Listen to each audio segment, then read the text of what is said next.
So Matthew Mark 9581 asked if you can drop the sear with the safety on and if you can drop it with the safety off. So that's just a primed case right there.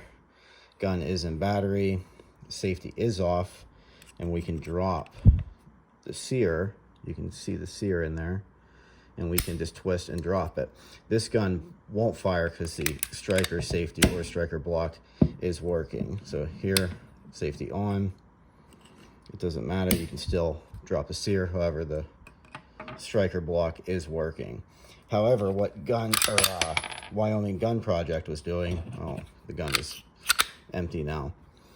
If you do pull on the trigger enough, maybe a millimeter, maybe a little more on this gun, enough to where the slide does start to grab and, oh, I got safety on, and start to pull the slide down, the striker's pulling it down. So you can see the striker pulled it down.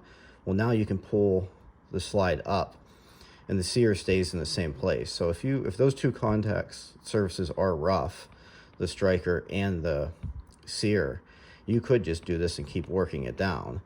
However, if you don't have any pressure on the trigger, when you do this, the sear is loose and the sear just moves with the striker. So it shouldn't ever drop the striker if you don't have pressure on the trigger. Now, I think something could get in there and build up pressure between the two and press that striker down and eventually push that sear down and eventually out of the way. I kind of feel that's what could be happening with the holsters.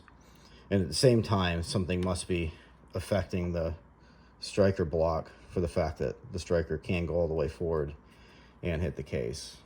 I don't know. But I'm going to do a test Thursday. So stick around for that. Subscribe.